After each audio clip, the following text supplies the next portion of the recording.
एक इतालवी विद्वान। डांतेस ने उस नए मित्र को आलिंगन में भर लिया जिसकी वह इतने लंबे समय से और इतनी अधीरता से प्रतीक्षा कर रहा था, और उसे खिड़की की ओर खींच ले गया ताकि बाहर से कोठरी में रिसती क्षीण रोशनी उसके चेहरे को प्रकाशित कर सके। उसका कद छोटा था, उसके बाल आयु से अधिक दुहक के कारण सफेद हो चुके थे। घनी धूसर भौहों के नीचे एक पैनी दृष्टि छिपी थी, और उसकी दाढ़ी, जो अब भी काली थी, उसके वक्ष तक आती थी। उसका दुबला चेहरा, जिस पर गहरी रेखाएं उभरी थीं, और उसके नैन नक्श की दृढ़ बनावट यह संकेत देती थी कि वह ऐसा व्यक्ति था जो अपने शारीरिक सामर्थ्य से अधिक अपनी बौद्धिक शक्तियों का अभ्यास करता आया था। उस नवागंतुक का माथा पसीने से भीगा हुआ था। जहां तक उसके वस्त्रों का संबंध था, उनकी मूल आकृति पहचान में ही नहीं आती थी, क्योंकि वे चिथड़ों में बदल चुके थे। वह कम से कम 65 वर्ष का प्रतीत होता था। यद्यपि उसके आंदोलनों में एक प्रकार की फुर्ती यह संकेत देती थी कि दीर्घकालीन कैद के कारण वह जितना दिखाई देता था, वास्तव में उससे कम आयु का भी हो सकता था। युवक की इस आत्मीयता को पाकर उसने एक प्रकार का आनंद प्रकट किया।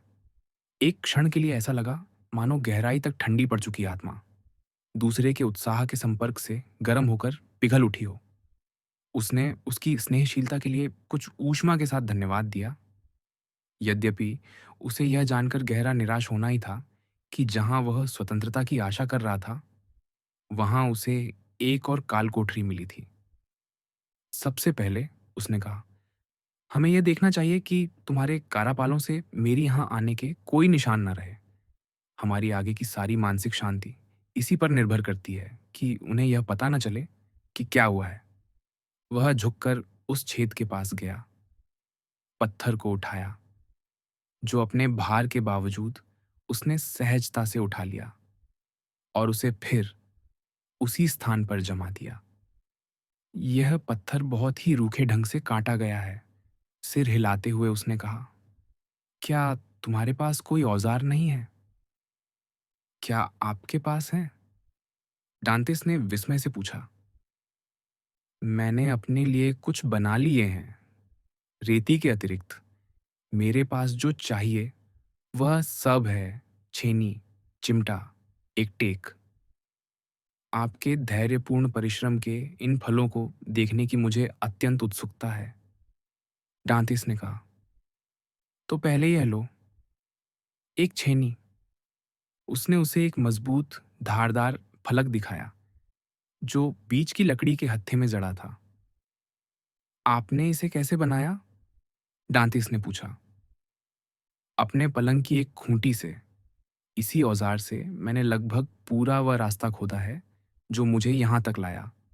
लगभग 50 फुट। 50 फुट। डांतिस ने किसी आतंक की भांति पुकार उठते हुए कहा। धीमे बोलो, युवक, धीमे बोलो। वे प्रायः कैदियों के द्वारों पर कान लगाए रहते हैं। उन्हें पता है कि मैं अकेला हूं। कोई बात नहीं। तो आप कह रहे हैं कि मुझे यहां तक पहुंचने के लिए आपने 50 फुट खोद डाले? हाँ, मेरी कोठरी और तुम्हारी कोठरी के बीच लगभग इतनी ही दूरी है।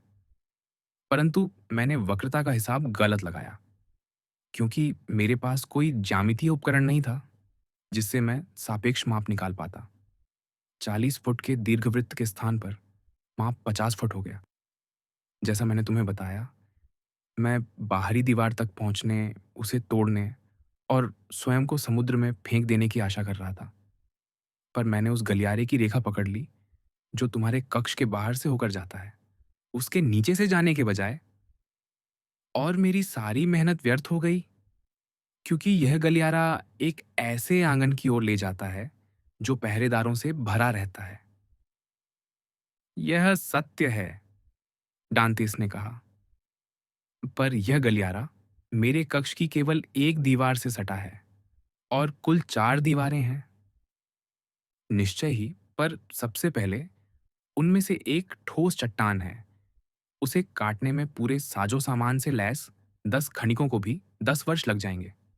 ये वाली दीवार राज्यपाल के निवास की नींव से लगी हुई होगी। हम तहखानों में घुसेंगे, जो निश्चित ही बंद होंगे और फिर से पकड़ ली जाएंगे। दूसरी दीवार। एक क्षण ठहरो। उस दूसरी दीवार के पार क्या है? कालकोठरी का यह भाग वही था जिसमें वह छोटा सा झरोखा था, जिससे होकर दिन का प्रकाश भीतर आता था। वह खुलाव रोशनी की ओर जाते जाते क्रमशः संकरा होता जाता था। यद्यपि उसमें से कोई बच्चा भी नहीं निकल सकता था, फिर भी उसमें लोहे की सलाखों की 3 कतारें जड़ी थीं, जो किसी भी शंकालु प्रहरी को पलायन की असंभवता के विषय में निश्चिंत कर देती। यह प्रश्न पूछते हुए नवागंतुक ने मेज को खिड़की के पास खींच लिया। यहां चढ़ो, उसने डांतेस से कहा। डांतेस ने आज्ञा का पालन किया, मेज पर चढ़ा और अपने साथी की मंशा समझकर दीवार से पीठ टिकाई तथा अपनी हथेलियां कटोरी की भांति आगे कर दी। वह व्यक्ति जिसने उसकी कोठरी का नंबर ले लिया था और जिसका वास्तविक नाम डांतेस अब भी नहीं जानता था, अपनी आयु के अनुमान से कहीं अधिक फुर्ती के साथ ऊपर चढ़ा, बिल्ली या छिपकली की भांति। पहले मेज पर, फिर मेज से डांतेस की हथेलियों पर और वहां से उसके कंधों पर। कोठरी की छत के कारण सीधा खड़ा न हो सकने से वह दोहरा होकर पहली कतार की सलाखों के बीच सिर डाल सका और इस प्रकार बाहर तथा नीचे देख पाया। तुरंत ही उसने झटके से सिर पीछे खींच लिया।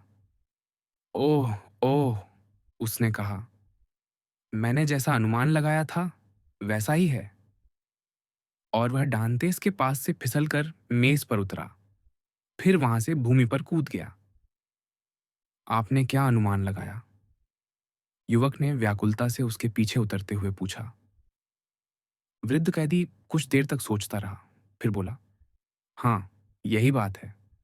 तुम्हारी कालकोठरी की चौथी दीवार का किले के बाहर की एक गैलरी की ओर खुलती है। एक प्रकार का रास्ता जिस पर गश्त लगाई जाती है या जहां संतरी पहरा देते हैं। क्या आप निश्चित हैं? मैंने एक सिपाही की टोपी और उसकी बंदूक की नोक देखी। मुझे डर हुआ कि कहीं वह मुझे ना देख ले, इसलिए मैं तुरंत पीछे हट गया। तो डांतिस ने पूछा, तुम स्पष्ट देख सकते हो कि तुम्हारी कोठरी से निकलकर भागना असंभव है। तो अब क्या? तो ईश्वर की इच्छा पूरी हो, वृद्ध कैदी ने कहा, और उसके चेहरे पर गहन समर्पण की एक झलक उतर आई। आश्चर्य और प्रशंसा के मिश्रित भाव से डांतिस ने उस मनुष्य को देखा जो इतनी दार्शनिक शांति के साथ उस आशा को त्याग सकता था जिसे उसने इतने लंबे समय तक संजोया था। अब मुझे बताइए कि आप कौन हैं? डांतेस ने कहा। हाँ, यदि तुम्हें अच्छा लगे और यदि अब भी तुम्हारी रुचि हो, जबकि मैं अब तुम्हारे किसी काम का नहीं रह गया हूं, तो मैं बताऊंगा। आप मुझे सांत्वना दे सकते हैं और मेरा सहारा बन सकते हैं, क्योंकि आप मुझे असाधारण दृढ़ता वाले व्यक्ति प्रतीत होते हैं। अब्बे ने उदास मुस्कान के साथ उत्तर दिया। मैं अब्बे फारिया हूं। जैसा कि तुम जानते हो, 1811 से मैं शातोडीफ में कैदी हूं, पर उससे पहले 3 वर्ष मैंने फनेस्ट्रेल की कैलेबंदी में बिताए। 1811 में मुझे पीडमोंट से फ्रांस लाया गया।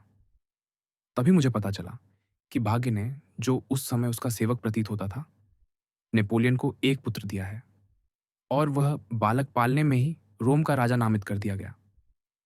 उस समय मैं ये अनुमान भी नहीं कर सकता था जो तुमने अभी कहा कि 4 वर्ष बाद वह विशाल प्रतिमा उलट दी जाएगी।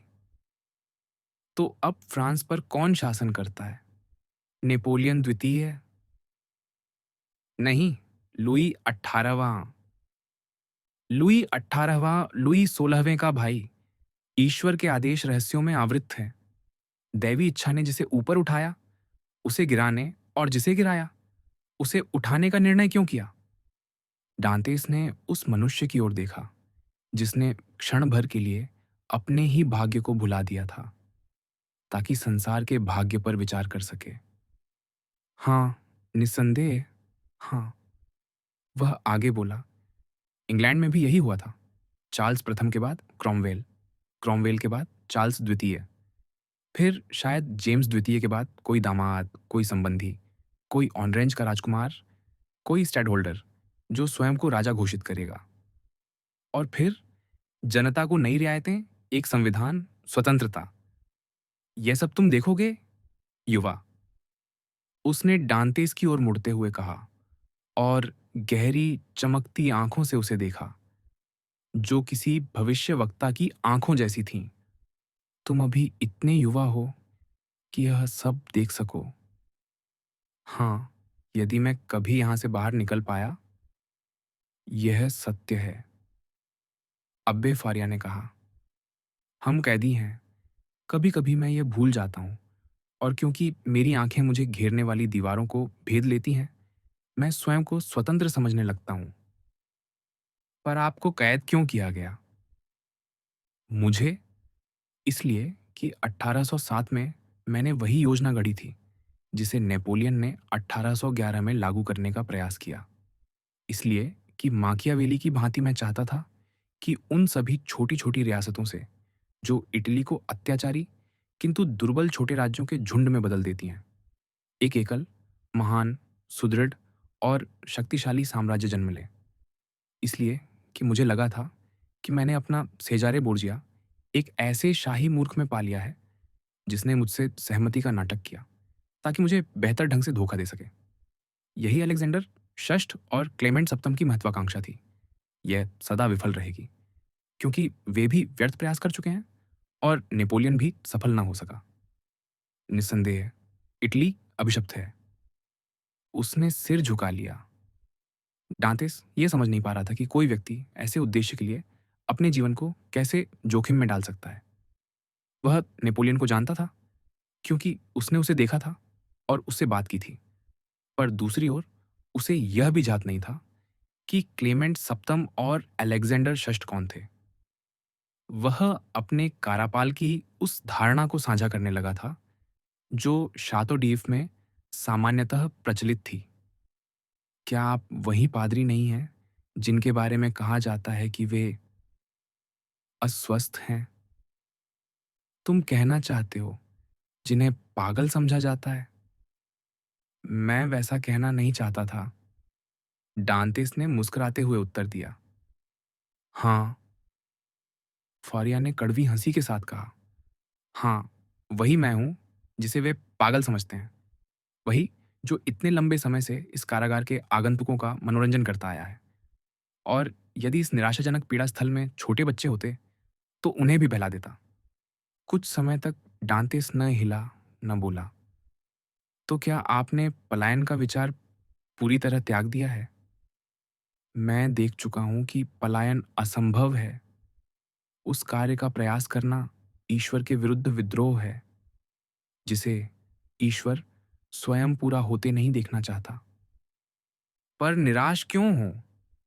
यदि आप पहली बार में सफल होने की आशा करें, तो यह ईश्वर से बहुत अधिक मांगना होगा। किसी दूसरी दिशा से फिर आरंभ क्यों न करें? क्या तुम कल्पना कर सकते हो कि मैंने अब तक क्या किया है? तुम जो फिर से आरंभ करने की बात करते हो, क्या तुम्हें झांत है कि जिन औजारों को मेरे पास हैं, उन्हें बनाने में मुझे 4 वर्ष लगे? क्या तुम्हें पता है कि पिछले 2 वर्षों से मैं उस मिट्टी में खोदता और कुरेदता रहा हूं जो ग्रेनाइट जितनी कठोर है? क्या तुम जानते हो कि मुझे ऐसे पत्थरों को उघाड़ना पड़ा जिन्हें पहले मैं कभी हिला सकने की कल्पना भी नहीं कर सकता था, कि पूरे पूरे दिन इन दैत्याकार प्रयत्नों में बीत जाते थे, और कि संध्या को मैं तब संतुष्ट होता था जब मैं पुराने गाड़े का केवल 1 वर्ग इंच हटा पाता था, जो स्वयं पत्थर जितना कठोर हो चुका था। क्या तुम्हें पता है कि सारी खोदी गई मिट्टी और पत्थरों को छिपाने के लिए मुझे एक सीढ़ीदार मार्ग में सेंध लगानी पड़ी, और मलबे को धीरे धीरे उसी सीढ़ी में भरना पड़ा, और कि वह कुआं अब इतना भर चुका है कि उसमें धूल की एक मुट्ठी भी नहीं डाली जा सकती। और अंत में, क्या तुम्हें यह भी ज्ञात है कि मैं समझ बैठा था कि मेरा श्रम समाप्त हो चुका है, कि मेरे भीतर कार्य पूर्ण करने भर की ही शक्ति शेष है, और कि अब ईश्वर ने न केवल मेरे लक्ष्य को पीछे धकेल दिया है, बल्कि उसे मैं नहीं जानता कहाँ पूरी तरह हटा दिया है। आ, मैं तुमसे कहता हूँ और फिर दोहराता हूँ, मैं अपनी स्वतंत्रता पुनः पाने के लिए एक और कदम नहीं उठाऊंगा, क्योंकि ईश्वर की इच्छा यही है कि मैंने उसे सदा के लिए खो दिया है। एडमंड ने सिर झुका लिया, ताकि वह व्यक्ति यह खो न देख सके कि किसी सहचर को पाकर जो आनंद उसे हो रहा था, वही उसे उस कैदी की पीड़ा के प्रति वैसी सहानुभूति प्रकट करने से रोक रहा था, जैसी उसे करनी चाहिए थी। अब वे फौरिया एडमंड के बिस्तर पर ढासे गए, जबकि एडमंड खड़ा ही रहा। युवक ने कभी पलायन के विषय में नहीं सोचा था। कुछ बातें इतनी असंभव प्रतीत होती हैं कि मनुष्य स्वाभाविक रूप से उनसे बचता है और उन्हें आजमाने का विचार तक नहीं करता। भूमि के नीचे 50 फुट तक खोदना, इस कार्य में 3 वर्ष लगाना, और अंततः यदि सफलता मिले, समुद्र के ऊपर एक सीधे खड़े खड्ड के किनारे पहुंच जाना। फिर 50, 60, शायद 100 फुट नीचे उतरना, केवल इसलिए कि गिरकर चट्टानों पर सिर कुचल जाए। यदि संतरी पहले ही गोली न मार दें, और मान लो कि इन सब खतरों से बच भी जाओ, तो भी एक ल्यूक की दूरी तैरकर पार करनी पड़े। यह सब इतना अधिक था कि कोई भी व्यक्ति अपने भाग्य से समझौता कर ले। और जैसा कि हम देख चुके हैं, डांतेस लगभग मृत्यु तक समझौता कर चुका था। परंतु अब जब उसने एक वृद्ध को जीवन से इतनी दृढ़ता से चिपटे हुए देखा और उसे ऐसी हताश दृढ़ता का उदाहरण पाया, तो वह सोचने लगा और अपने साहस को परखने लगा। किसी अन्य मनुष्य ने वह करने का प्रयास किया था जिसके बारे में उसने कभी सोचा तक नहीं था, और वह व्यक्ति उससे कम युवा, कम शक्तिशाली और कम फुर्तीला था। फिर भी उसने केवल कौशल और धैर्य के बल पर इस अविश्वसनीय कार्य के लिए आवश्यक सभी साधन जुटा लिए थे, जो केवल माप की एक भूल के कारण असफल हुआ था। किसी और ने यह सब किया था, तो डांतेस के लिए कुछ भी असंभव नहीं था। फारिया ने 50 फुट खोदा था, वह 100 खोदेगा। फारिया ने 50 वर्ष की आयु में इस कार्य में 3 वर्ष लगाए थे। वह उसकी आधी आयु का था, वह 6 वर्ष लगा सकता था। फारिया पुरोहित और विद्वान, शातोडीव से डोम, रातोनो या लेमैयर द्वीपों तक तैरने की संभावना से नहीं डरा था। तो वह नाविक एडमंड डांतेस, साहसी तैराक, जिसने कितनी ही बार मूंगे की एक डाल लाने के लिए समुद्र की तह तक गोता लगाया था। क्या वह एक ल्यूक तैरने से डरेगा? एक ल्यूक तैरने में कितना समय लगता है? 1 घंटा। और क्या उसने किनारे पर पांव रखे बिना समुद्र में पूरे पूरे घंटे नहीं बिताए थे? नहीं, डांतेस को केवल उदाहरण से उत्साहित होने की आवश्यकता थी। जो कुछ किसी अन्य मनुष्य ने किया था या कर सकता था, डांतेस भी करेगा। उसने एक क्षण सोचा, मैंने वह खोज लिया है जिसकी आप तलाश कर रहे थे, उसने वृद्ध से कहा। फौरिया सिहर उठा और उसने ऊपर देखा। उसके चेहरे पर ऐसा भाव था मानो यदि डांतेस सच कह रहा हो, तो उसके साथी की निराशा शीघ्र ही समाप्त होने वाली हो। तुमने? उसने पूछा। बताओ, तुमने क्या खोजा है? जो सुरंग आपने अपनी कोठरी से यहां तक आने के लिए खोदी थी, वह बाहरी गैलरी की ही दिशा में जाती है। क्या ये सही है? हाँ। तो वह उससे अधिकतम 15 फुट दूर ही होगी। अधिक से अधिक। तो ठीक है, इस सुरंग के लगभग मध्य में हम एक दूसरी सुरंग समकोण पर खोदेंगे। इस बार आप अपने माप अधिक सावधानी से करेंगे। हम बाहरी गैलरी में निकल आएंगे, हम संतरी को मार देंगे और भाग निकलेंगे। इस योजना की सफलता के लिए हमें केवल संकल्प चाहिए, जो आपके पास है, और शक्ति, जो मेरे पास है। धैर्य की तो बात ही नहीं करता, आपने उसे पहले ही सिद्ध कर दिया है, और मैं भी करूंगा। एक क्षण, अब्बे ने उत्तर दिया। मेरे प्रिय मित्र, तुम मेरे संकल्प के स्वरूप या उस शक्ति के उपयोग को नहीं समझते जो मैं करना चाहता हूं। धैर्य की बात करें तो मैं पर्याप्त धैर्य रख चुका हूं, हर सुबह उस कार्य को फिर आरंभ करने में जिसे मैंने रात को छोड़ा था, और हर रात उस कार्य को जिसे मैंने सुबह छोड़ा था। पर तुम्हें यह समझना होगा, युवक, मैं ये सोचकर कार्य कर रहा था कि मैं ईश्वर की सेवा कर रहा हूँ, उसके एक निर्दोष प्राणी को मुक्त करके, जिसे दंडित नहीं किया जाना चाहिए था। तो फिर डांतेस ने कहा, अब क्या भिन्न है? क्या मुझसे मिलने के बाद आपने स्वयं को दोषी पाया है? नहीं, और मैं दोषी बनना भी नहीं चाहता। अब तक मैं केवल निर्जीव वस्तुओं से निपट रहा था, पर तुम मुझसे मनुष्यों से निपटने का सुझाव दे रहे हो। मैं दीवार काट सकता हूँ और सीढ़ी नष्ट कर सकता हूँ, पर मैं किसी मनुष्य की छाती नहीं काटूंगा और उसका जीवन नष्ट नहीं करूंगा। डांतेस ने आश्चर्य का हल्का सा संकेत किया और कहा, क्या आप सचमुच यह कहना चाहते हैं कि स्वतंत्र होने की संभावना होते हुए भी आप ऐसे विचारों के कारण रुक जाएंगे? और तुम? फौरिया ने पूछा, तुमने कभी एक शाम अपनी मेज के पाए से अपने जेलर का सिर क्यों नहीं कुचल दिया, उसके वस्त्र पहन लिए और भागने का प्रयास क्यों नहीं किया? मैंने कभी ऐसा सोचा ही नहीं, क्योंकि तुम्हारे भीतर ऐसे अपराध के विचार के प्रति स्वाभाविक घृणा है, इतनी गहरी कि वह कभी तुम्हारे मन में आया ही नहीं। वृद्ध ने आगे कहा, सरल और अनुमत विषयों में भी हमारी प्राकृतिक प्रवृत्तियां हमें चेतावनी देती हैं कि हम अपनी सीमाओं का उल्लंघन न करें। बाघ, जो अपने स्वभाव और नियति के अनुसार रक्त बहाता है, उसे केवल अपनी घ्राणेन्द्रिय से यह जान लेना होता है कि शिकार पास है। वह तुरंत उस पर झपटता है, उसे गिराता है और फाड़ डालता है। यही उसका स्वभाव है, जिसका वह पालन करता है। पर मनुष्य इसके विपरीत रक्त से घृणा करता है। हत्या को समाज के नियम नहीं, बल्कि प्रकृति के नियम निंदित करते हैं। डांतिस स्तब्ध रह गया।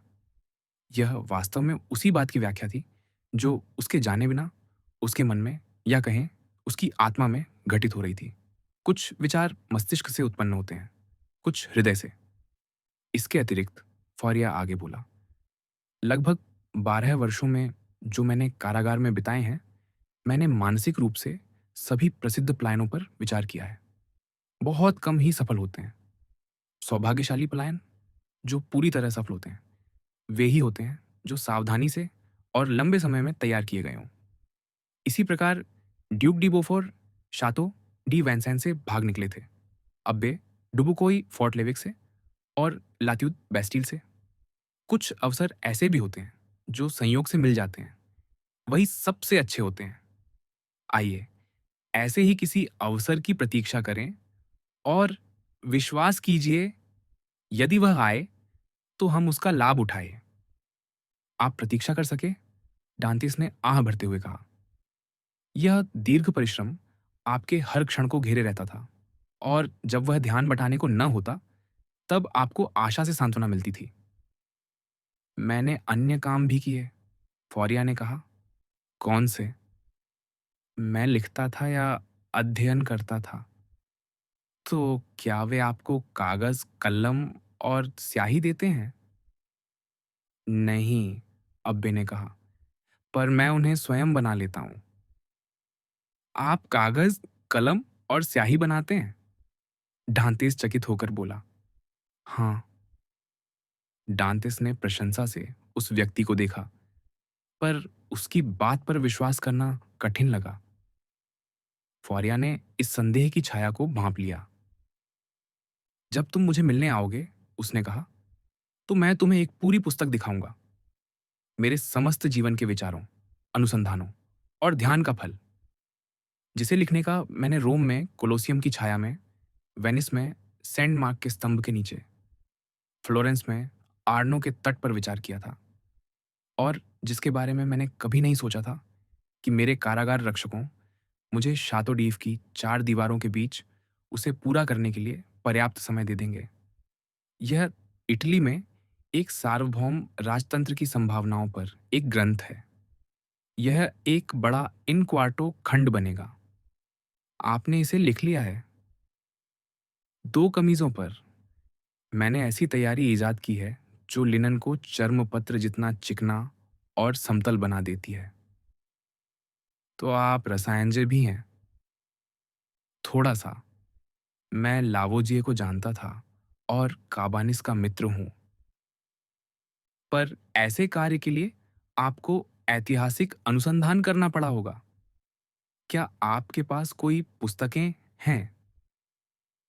रोम में मेरी पुस्तकालय में लगभग 5,000 खंड थे। उन्हें पढ़ते-पढ़ते मैंने जाना कि यदि 150 पुस्तकें सावधानी से चुनी जाएँ, तो वे यदि मानव ज्ञान का पूर्ण सार नहीं, तो कम से कम वह सब देती हैं, जो किसी मनुष्य के लिए जानना उपयोगी है। मैंने अपने जीवन के 3 वर्ष इन्हीं 150 खंडों को पढ़ने और पुनः पढ़ने में लगाए, ताकि जब मुझे गिरफ्तार किया गया, तब वे मुझे लगभग कंठस्थ हों। कारागार में स्मृति के थोड़े से प्रयास से मैंने उन्हें पूरी तरह स्मरण कर लिया। इसलिए मैं तुम्हें थ्यूसिडिडीज, Xenophon, Plutarch, Levi, Tacitus, Strada, जोर्नादेस, दांते, मोंतेन, शेक्सपियर, स्पिनोजा, मैकियावेली और बोसियुए का पाठ सुना सकता हूँ। मैं केवल सबसे महत्वपूर्ण नाम ले रहा हूँ। तो इसका अर्थ है कि आप कई भाषाएं जानते हैं। मैं 5 जीवित भाषाएं बोलता हूँ। जर्मन, फ्रेंच, इतालवी, अंग्रेजी और स्पेनिश। प्राचीन यूनानी की सहायता से आधुनिक यूनानी समझ लेता हूँ, पर उसे ठीक से बोल नहीं पाता। अभी उसका अध्ययन कर रहा हूँ। आप उसका अध्ययन कर रहे हैं? डांतेस विस्मित होकर बोला। हाँ, मैंने उन शब्दों की एक शब्दावली तैयार की है जिन्हें मैं जानता हूँ, और उन्हें व्यवस्थित किया है, जोड़ा है, इधर-उधर मोड़ा है, ताकि वे मेरे विचार व्यक्त करने के लिए पर्याप्त हो जाएं। मुझे लगभग 1,000 शब्द जात हैं, और वही मुझे पूरी तरह पर्याप्त है। यद्यपि मुझे विश्वास है कि शब्दकोशों में 1 लाख शब्द होते हैं। निश्चय ही मैं एक परिष्कृत वक्ता नहीं बनूंगा, पर स्वयं को पूरी तरह समझा सकूंगा, और यही पर्याप्त है। आश्चर्य से भरता हुआ एडमंड इस व्यक्ति की क्षमताओं को लगभग अलौकिक मानने लगा। वह उसे किसी न किसी बिंदु पर परखना चाहता था, इसलिए बोला, पर यदि वे आपको कलम नहीं देते थे, तो आपने यह विशाल ग्रंथ किससे लिखा? मैंने बहुत अच्छी कलमें बनाई, फौरिया ने कहा, जो यदि उनका पदार्थ जाना जाए तो साधारण कलमों से श्रेष्ठ सिद्ध हों। उन बड़ी वाइटिंग मछलियों के सिरों की मुलायम हड्डियों से, जिन्हें वे कभी-कभी उपवास के दिनों में हमें देते हैं। इस प्रकार मैं बुधवार, शुक्रवार और शनिवार की प्रतीक्षा करता था, क्योंकि वे कम से कम मेरे कलमों के भंडार को बढ़ाने की आशा देते थे। मुझे स्वीकार करना होगा कि मेरा ऐतिहासिक कार्य मेरा प्रियतम काम है। जब मैं अतीत में लौटता हूँ, तो वर्तमान को भूल जाता हूँ। मैं इतिहास में स्वतंत्र और स्वायत्त होकर विचरण करता हूँ, और यह भूल जाता हूँ कि मैं कैदी हूँ। पर स्याही? डांतिस ने पूछा। आपने स्याही कैसे बनाई? मेरी कालकोठरी में कभी एक चिमनी थी, फारिया ने कहा। यह चिमनी मेरे आने से बहुत पहले बंद कर दी गई थी, पर उससे पहले वहां वर्षों तक आग जलाई जाती रही थी। इसलिए भीतर की सारी दीवारें कालिक से ढकी थीं। मैं उस कालिक को उस मदिरा के एक भाग में घोल देता हूँ, जो वे हर रविवार मुझे देते हैं, और उससे उत्तम स्याही बन जाती है। विशेष टिप्पणियों के लिए, जिन्हें पाठ से अलग दिखाना होता है, मैं अपनी उंगलियां छुबोकर अपने रक्त से लिखता हूँ। और मैं यह सब कब देख सकता हूँ? डांतिस ने पूछा। जब चाहो, फौरिया ने उत्तर दिया। अभी, अभी, युवक उत्साह से बोला। तो मेरे पीछे आओ, अब्बे ने कहा, और वह भूमिगत मार्ग में अदृश्य हो गया। डांतेस उसके पीछे चल पड़ा।